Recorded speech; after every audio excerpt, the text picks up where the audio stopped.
What is going on, guys? Bengal again here, coming back at you with another video, and today I'm going to be doing a highly requested video. This is going over Daniel Jeremiah's mock draft 1.0.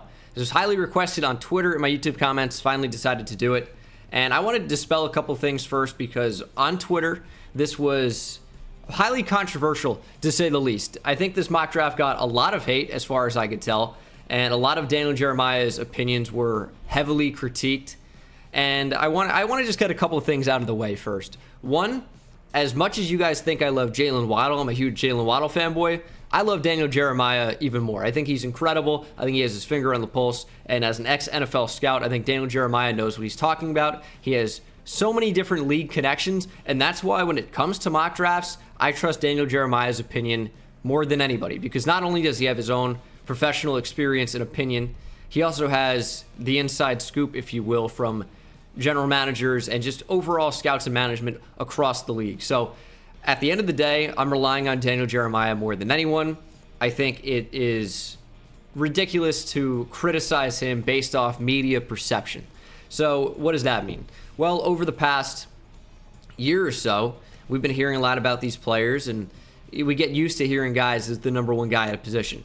So when Daniel Jeremiah maybe has Penei Sewell as offensive tackle 2, which I don't think is crazy, you're playing for a better player right now in Rashawn Slater over maybe a better player long-term in Penei Sewell, with sky-high potential because of his athleticism. I don't think that's ridiculous, but everyone is just so used to hearing at this point that Penei Sewell is generational offensive tackle. Daniel Jeremiah must be an idiot for having Penei Sewell down the board a little bit, and still a top 10 pick, as you'll see. I just want you guys to kind of suspend your belief of things you've been hearing over the past year and open yourself up to potential new ideas. We are only in January as I record this. There's a lot more to the draft process than what you hear at the start of the year in the fall. However, let's get to it. Number 1, Trevor Lawrence to the Jacksonville Jaguars. I think this is an easy selection for the Jags. Seen any of my mock drafts. This is one over the year that we've heard, okay, Trevor Lawrence is amazing. Even the past like 3 years, okay, Trevor Lawrence is amazing. Trevor Lawrence is amazing. He is. And the Jags, I think, would be foolish to go in a different direction. Trevor Lawrence is incredible. And you get a super, super high floor quarterback, someone that processes things extremely well, has the arm talent, and the ability to improvise as well. I think Trevor Lawrence also has a super high ceiling because of not only his athleticism, but his processing. His arm talent is incredible. Number 2, Zach Wilson of the Jets. Been on this for a while. I think this comes down to, do they like Zach Wilson better? Do they even maybe like Trey Lance as QB2? Do they like Justin Fields at that spot? Do they decide to go offensive tackle? Maybe they go Sewell, then maybe outside shot Rashawn Slater. Maybe they even go with a receiver. Devontae Smith played incredibly well. I think recency bias has him as receiver 1. Forgets a little bit about Jamar Chase, kind of goes away from Jalen Waddle, who is my wide receiver 1, if you guys saw that video. Jamar Chase does go with the next pick, however, to the Dolphins. I don't think that this one is ridiculous at all. He has Chase as the best receiver in the draft, wide receiver or otherwise. He says pass catcher, I assume for a reason, talking about Kyle Pitts, who we'll see going a little bit later. Jamar Chase is a really good player. I don't think that Chase is the best receiver fit for the Dolphins, and that seems a little bit strange already because he is a true wide receiver 1, and I just think he's a more physical guy, and the Dolphins could use a better separator. And that's not to say that Jamar Chase does not create separation. I think his overall speed and athleticism does hold him back a little bit. He's so great at the catch point that he's able to reel in these passes. But separation for me, when watching Jamar Chase, he does everything physically, which you see some receivers be amazing at that. DeAndre Hopkins, I think, is the best example in the league at being physical to create separation. I just think they'd be better served for going for a more speed separator who gets open because they're able to create a bunch of space so that the throw's easier. But then again, if you have a receiver that it doesn't matter how much they're covered, I mean, Jamar Chase is a beast. I'm not saying Jamar Chase isn't good. I think he's incredible, top 10 talent in the draft very easily. Receiver's very tough. This is kind of the first interesting one. Trey Lance to the Falcons. His quarterback 3, it seems, in the draft behind Zach Wilson. And it comes down to maybe Justin Fields versus Trey Lance. Trey Lance has a huge knock on him, which is not playing for an FBS school, FCS, at North Dakota State, and only having 1 year under his belt. However, And I'll always go back to this, especially a quarterback.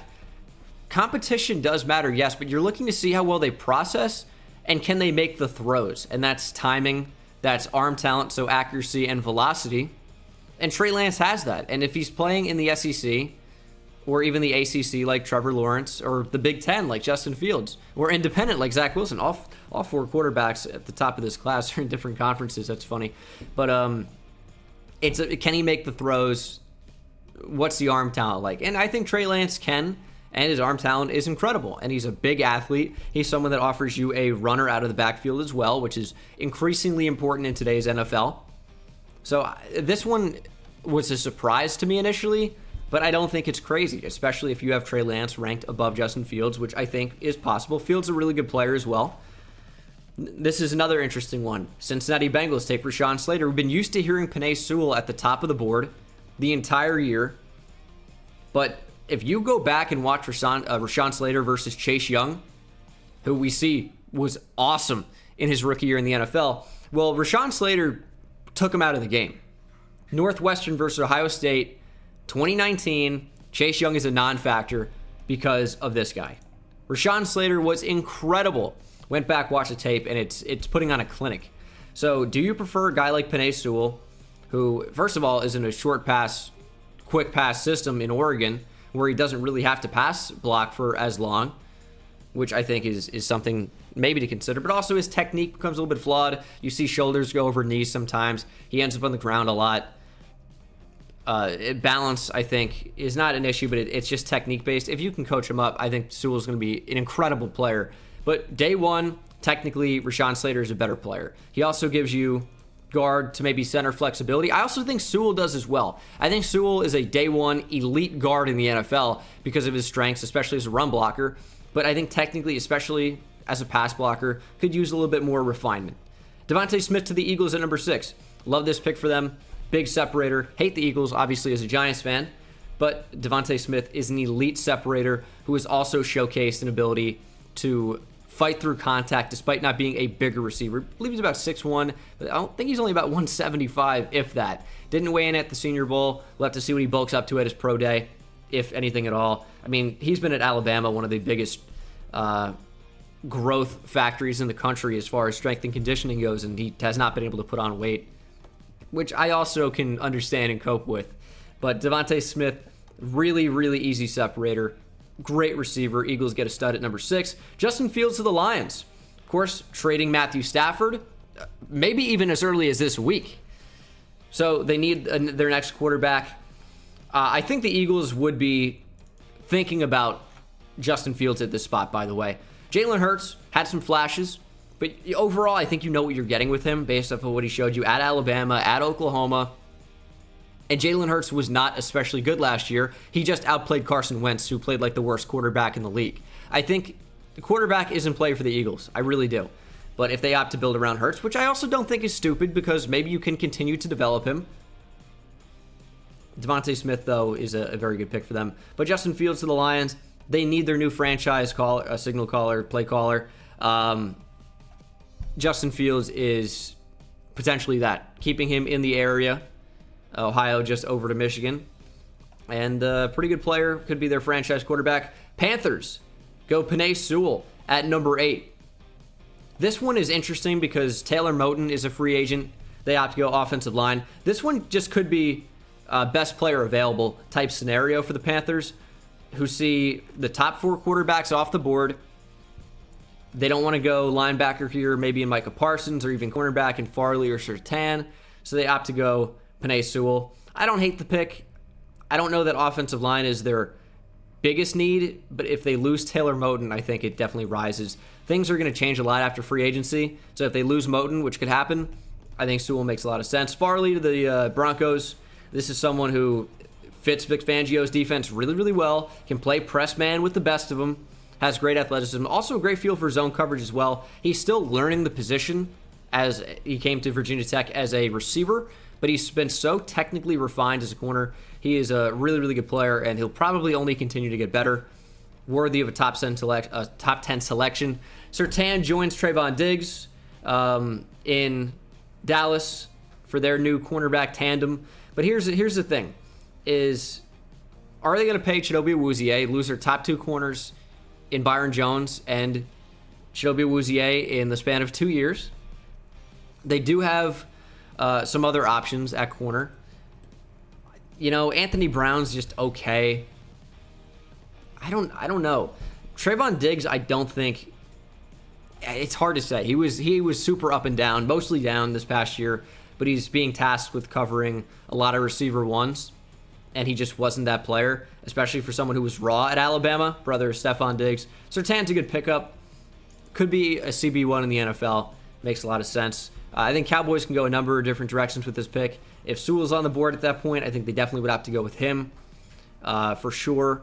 I think they could also even consider defensive line at this point, but I think cornerback, huge need as well. So makes a lot of sense. Obviously, if you guys have seen anything I've said about Jalen Waddle over the past year, 2 years, 3 years even, I've been a massive Jalen Waddle fan for a long time, and as a Giants fan, I recognize that there is no elite separator on this team that can actually catch the football, and Jalen Waddle is that.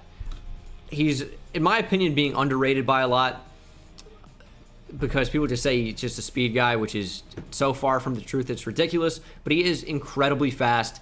I think the top 3 receivers in the class are incredibly close. I have Jalen Waddle as receiver 1. If he falls to 11, I would be overwhelmed with that. This is the one that everyone is freaking out about. Kyle Pitts to the 49ers. This is one where it's just best player available. This is one that I would disagree with, though. I know he's saying embrace the positionless player movement. George Kittle, Deebo Samuel, Brandon Ayuk. I mean, we see a lot of these guys out of the backfield. Ayuk, Samuel. They get involved in different ways. Obviously, if you know anything about Kyle Pitts, you can line up on the outside. Also can be a slot weapon. And I do appreciate that, and it would give them a big outside weapon. I just think they have more pressing needs at the moment, which I think has to be DB here over a pass catcher. And Pitts is a really, really good player, don't get me wrong. But I just think adding a player on the defensive side of the ball when you might be losing Jason Verrett and Richard Sherman, and cornerback is already not a super strong position. I think J.C. Horn might be a better pick at this spot. I think offensive line is probably a little bit more important. Maybe you go Elijah Vera-Tucker. Maybe you go Sam Cosmi. You might be losing Trent Williams in free agency. So even though Kyle Pitts is a really great player, maybe best player available, I think they have more pressing needs than Kyle Pitts. But I don't hate it if you're going this positionless player movement type thing. Elijah Vera-Tucker to the Chargers. I see him more as a guard than a high-level tackle. Did have, some solid performances at tackle, but he had some great performances at guard. I think he's a better guard than a tackle, and I think the Chargers should focus more on blindside protector for Justin Herbert at left tackle. So I think a guy like Sam Cosmi makes more sense here. I think a guy like Jalen Mayfield even makes more sense here. I like Vera-Tucker a lot. I just think if you're planning on playing him at tackle, you're limiting what type of player he can be. And maybe he does develop and become a great tackle. I just see him more as a guard at this moment in time. Vikings go Rousseau. It seems like they might be going into rebuild mode for the most part. So Rousseau, who does have a ton of potential, this one isn't the worst pick, especially if you rotate him around on the defensive line. He has experience playing over the nose. He has edge experience. He's, base 4-3 defensive end, slides inside in more clean pass rush situations like third and long, stuff like that.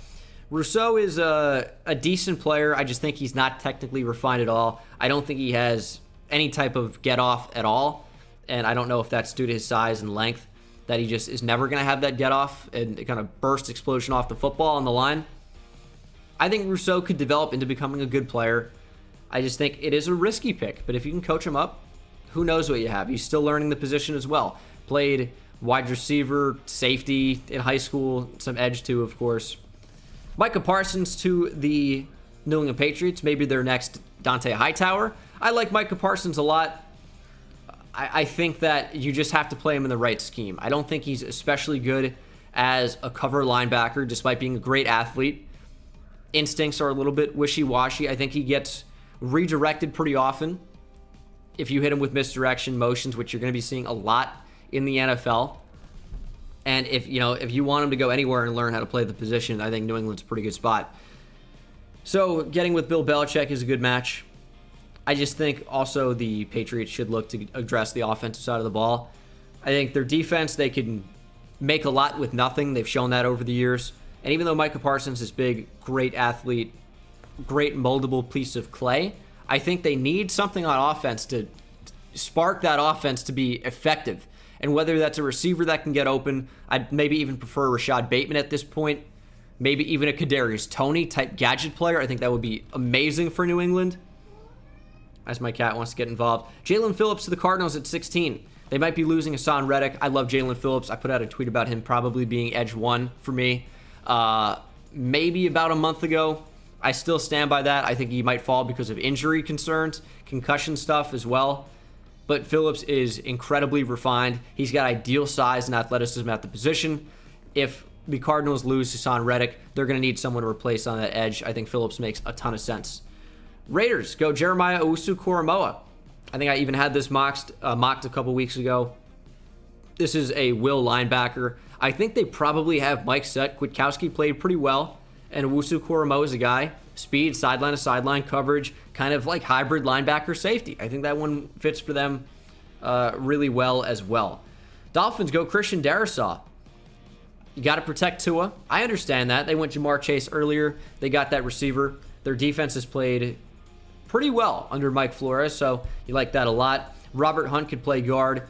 I was never a huge Austin Jackson guy, but I think he had a decent season, all things considered. Hunt at right guard is a more natural fit anyway. Darrisaw moves over and plays any of the tackle spots, and I think that'll be very, very nice. I like Austin Jackson more as a right tackle. I think Darrisaw more as a left tackle, so I think if you move Jackson over, then maybe he's a blind side guy.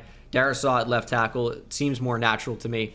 But if you want the better player, I think Darrisaw is better prospect than Austin Jackson was. I think Darrisaw does make a lot of sense to go in at right tackle immediately. Kadarius Toney to Washington football team. They need another elite separator. Terry McLaurin is a stud. Logan Thomas offers you a lot at tight end. But it seems like they're going to rock with Alex Smith if he comes back for another season. Maybe get a bridge quarterback in there somewhere. But they need more weapons on offense, and Kadarius Toney is a weapon. He's exactly that. Jalen Mayfield to the Bears. Bears need offensive line help a lot, specifically a tackle. I love the pick. This one is great. I don't really think that he needs to go inside and play guard. I see him more as just a power run tackle. I see him more just ideal tackle size. He does have good movement. He's like, I think he has a similar build to Penei Sewell in what he offers. And that's not to say he's on that level, but he is a good athletic player that is, you know, it has that tackle guard flexibility because of what he does in the run game. That makes sense. But I think they're fine on the inside. James Daniels coming back. Cody Whitehair. I don't really think he needs to go play guard right away or anything. They need a lot more help at tackle, in my opinion. Kwity Paye falls to 21 for the Lions. He fits the system, or well, actually, we don't even know what the system's going to be. He would have fit the system with Matt Patricia, but Patricia's gone. And what do you have now? I think I don't know what even their defense is going to be under Dan Campbell. I don't know that edge is their biggest need. You paid Trey Flowers a ton. Romeo Okwara had a great season. He's been a good player. I also think he is a free agent, though. So if you can't re-sign Romeo Okwara, maybe Paye is a good move. I think they have more pressing needs, though, with all their receivers potentially leaving, with well, this is a projected trade with the Colts. Interesting. So who moved up? So they held their pick, and then it was just a straight up first round for Stafford. So I guess if the Lions were picking here, I still don't love Paye. Maybe it's best player available, but I think the Lions find a way to bring back Romeo Okwara. They drafted his brother Julian Okwara. I think that's a good fit.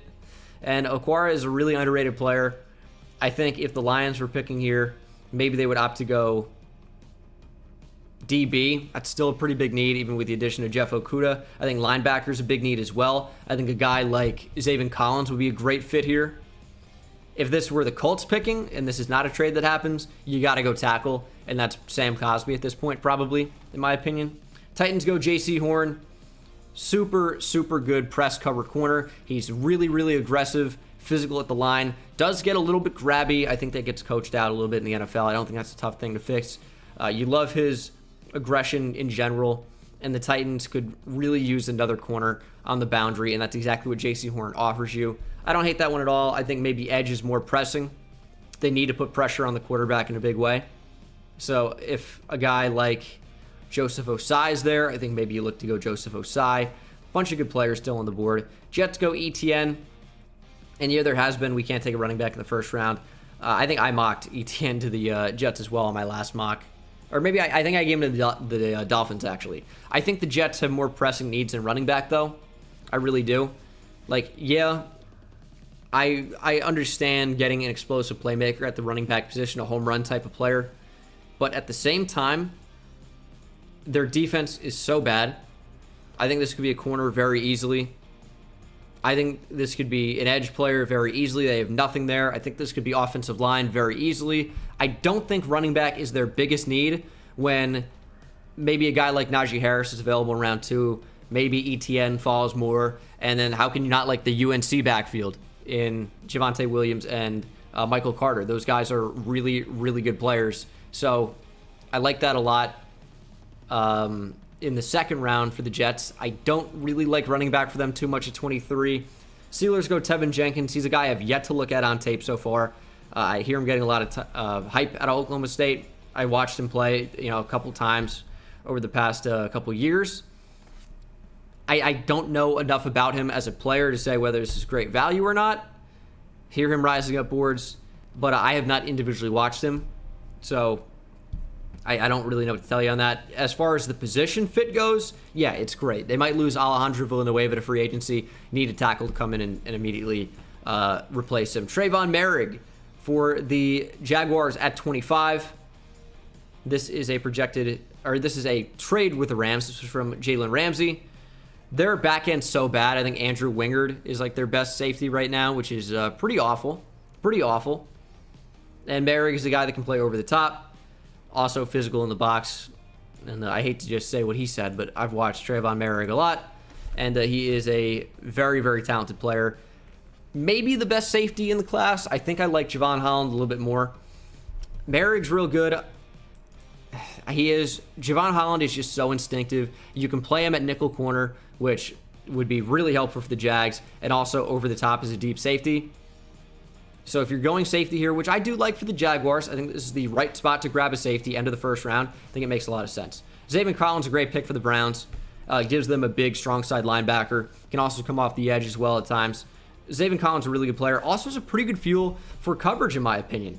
So I think he checks all the boxes for the Browns. Do they play him at Mike linebacker? I don't think so. I think he's a strong side guy. But as a Sam linebacker, Zaven Collins fits the Browns really well. I know that there's been talk about, the Browns would never take a linebacker round 1. But he's more than that. He's more than that. He's a linebacker that's 6'4", 260. So take that as you will. That's basically the Josh Allen of the Jaguars build. Ravens go Azeez Ojulari. They're probably losing Matt Judon. Ojulari is a good replacement on the edge. I think offensive line still a need. I think a big receiving weapon's also a need. I would like Rashad Bateman here probably, but Ojulari makes sense. Nick Bolton of the Saints makes sense. Need linebacker help a lot. Demario Davis is great, but he's older. They traded for Quan Alexander. Injuries are a concern with him. And then Alex Anzalone is not that great. Nick Bolton is a guy with really good athleticism. It hits super hard. So there's a lot to like there. Would like to see him become a little bit better in coverage, but I think this is a pretty good fit for the Saints. This is my most hated pick of the draft. I'll be honest. I do not like Tutu Atwell as a prospect. He reminds me of a worse Hollywood Brown coming out of Oklahoma, and I wasn't particularly high on Hollywood Brown either. Here's the thing. Atwell's real fast. He'll beat you deep. He doesn't run many routes, though. He is super raw as a receiving prospect. I think he's more fast than anything else. His hands are a concern. So, yeah, you like his ability as a gadget player, but I think he's a less refined Kadarius Toney, even if he is faster. If the Packers are going receiver, I guess this would be a good spot for Atwell, as he's a nice foil to Devontae Adams. I'd like to see them take a more refined receiver that can actually consistently catch the ball deep. I think Atwell has concerns as a true receiver. So, and Alan Lazard is a free agent anyway. I just don't love Atwell here. I think they have more pressing needs. Corner, as well than like a gadget offensive weapon, which they've proven to not take anywhere. I think they could go offensive line even. They could go defensive line. I'd rather see them go defense or a more refined receiver than Chatarius Tutu Atwell. Aaron Robinson of the Bills. Physical, another press corner. I like his aggression too. Reminds me a lot of the way J.C. Horn plays. Has nickel flexibility as well. I think he's proven that he can play on the boundary. Looked pretty awesome in the Senior Bowl in that week of practices. So Robinson's a player that I've only come to know recently, but I do like, you know, the more that I see him. Senior Bowl week was really telling. I'll be doing a post-Senior Bowl mock draft coming up pretty shortly, so stay on the lookout for that. But Robinson's a player that impressed me a lot, so props to him. Joe Tryon at 31 is one that I've seen Trion, right? He was a player who was fairly hyped up coming into the year. I haven't seen enough of him to say how good of a player he is. He would fit for the Bucs if they lose Shaq Barrett, but I like other edge options at this point better just because of my unfamiliarity with Joe Tryon. Know him as a player, clearly, at a UW, but I just haven't seen individual tape study of Tryon yet. Haven't really seen a whole lot of Washington. So Levi Onwusurike, who opted out, I believe. You have to go back to 2019 to watch him. Haven't seen enough of him either. I know he was at the Senior Bowl week for, I think, a day or two. I don't think he played today as I record this. So this is best player available, I guess. As he says, I think the Chiefs have more pressing need than defensive line. I think offensive line is way more important. I think receiver even's more important. I think that linebacker is more important, and there are some good ones still available. So overall, I don't think you can react too crazy to a January mock draft with projected trades before free agency and just dealing with the norms that we've seen over the past year of how good a player is. There's a lot more that we don't know about how the NFL values these players, and I think Daniel Jeremiah is the guy who does know. But that is going to do it for this video, guys. Thank you so much for watching. Let me know what you think down in the comment section below, and I'll see you in the next one. Take it easy. I hit it at the park, bend bones. See me high step to the end zone. My life like a game, Nintendo. Playing with the best, let them know. Get off the track, the train's coming through. Yeah, promise you get in my way, then you best believe I'ma just run over you. Yeah, yeah. I'ma turn taking it back to the house. Defensive joke, I'm laughing so loud. Speedbird's good.